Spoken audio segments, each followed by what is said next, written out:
Hello friends, आप सभी का आपके अपने चैनल पर स्वागत है। आज हम करेंगे, काफ़ी टाइम के बाद वापस से फिर से साइकोलॉजी करवा रही हूँ, लेकिन अब की बार कंटिन्यू पूरी की पूरी साइकोलॉजी आप लोगों की करवा दूँगी, बिल्कुल फ्री ऑफ कॉस्ट में। हम पढ़ रहे थे स्कूल ऑफ साइकोलॉजी के संप्रदाय। पहला तो हमने कर लिया था संरचनावाद, अब हम दूसरा कर रहे हैं प्रकार्यवाद फंक्शनलिज्म।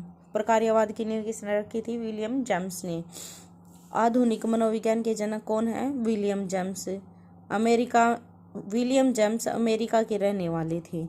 अमेरिका में मनोविज्ञान का जनक किसको माना जाता है? विलियम जेम्स को ही मानते हैं।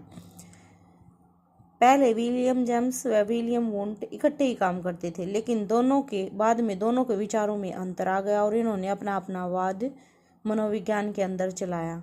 विलियम जेम्स ने तो प्रकार्यवाद चलाया और विलियम वुंट ने संरचनावाद चलाया था। इनके विचारों में क्या भिन्नता थी? देखो, विलियम वुंट कहता था, अगर आप किसी भी चीज को देखते हैं या कोई शब्द आता है, हमारा दिमाग उसकी इमेज बना देता है। जैसे मैंने कह दिया रसगुल्ला, तो आपके दिमाग में फटाक से इमेज आ गई। विलियम वुड तो ये कहता है कि इमेज आ जाती है, लेकिन विलियम जेम्स कहता है कि हमारे दिमाग में उस शब्द की इमेज बना देता है ना, तो उससे क्या होगा। इसका मानना था, विलियम जेम्स का मानना था कि इमेज के साथ साथ हमारे दिमाग में उस इमेज के फंक्शन, मतलब जो इमेज आई है उसके क्या फंक्शन है, काम तथा लाभ, फंक्शनलिज्म भी आना चाहिए। मतलब जैसे मैंने कह दिया रसगुल्ला, विलियम वुंट का तो बस इतना तक मानना था कि रसगुल्ला मतलब इमेज आ गई हमारे दिमाग में। विलियम जेम्स कहता है ये क्या काम आता है, मतलब भाई इसके सारे फंक्शन आने चाहिए हमारे दिमाग में। ये खाने के काम आता है, ये खट्टा होता है या मीठा होता है, कैसे होता है। अब विलियम जेम्स थे जो डार्विन के विकासवादी सिद्धांत से प्रभावित थे। विलियम जेम्स किसके विकासवादी सिद्धांत से प्रभावित थे?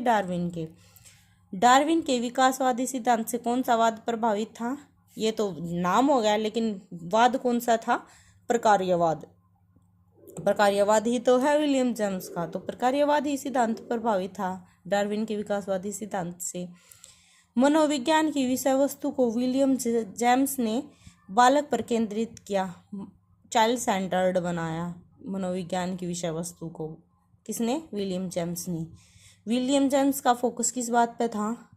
विलियम जेम्स का फोकस इस बात पर था कि हमारा ब्रेन है जो फंक्शन कैसे करता, मतलब उसकी इमेज नहीं, उसके और भी पार्ट आने चाहिए हमारे दिमाग में। और दूसरा फोकस ये था कि हमारा दिमाग है जो हमारा ब्रेन है, फंक्शन कैसे करता है। जॉन डेवी थे ना, इस सिद्धांत के समर्थक थे। जॉन डेवी प्रकार्यवाद सिद्धांत जो विलियम जेम्स का था वाद, इसके समर्थक थे। और जॉन लोक, क्योंकि जॉन लोक और जॉन डेवी में हमेशा कन्फ्यूजन रहती है। जॉन लोक ने क्या दिया था? जॉन लोक ने टैबुला रसा दिया था। कब दिया? 1942 में। टैबुला रसा का मीनिंग है कि बच्चा कोरी स्लेट है, बच्चे को कुछ भी नहीं आता जब वो जन्म लेता है, मतलब कोरी स्लेट है, उसको हम जैसा चाहेंगे वैसा बना सकते हैं। और जॉन डेवी क्या कहते हैं? जॉन डेवी कहते हैं शिक्षा है जो ट्राइपोलर है, 3 तरह से होती है। एक तो स्टूडेंट होता है, टीचर होता है और करिकुलम। इन तीनों के बीच में काम होता है स्टूडेंट, टीचर और करिकुलम। ये तीनों आपस में जुड़े हुए हैं, इसी से शिक्षा होती है। धन्यवाद।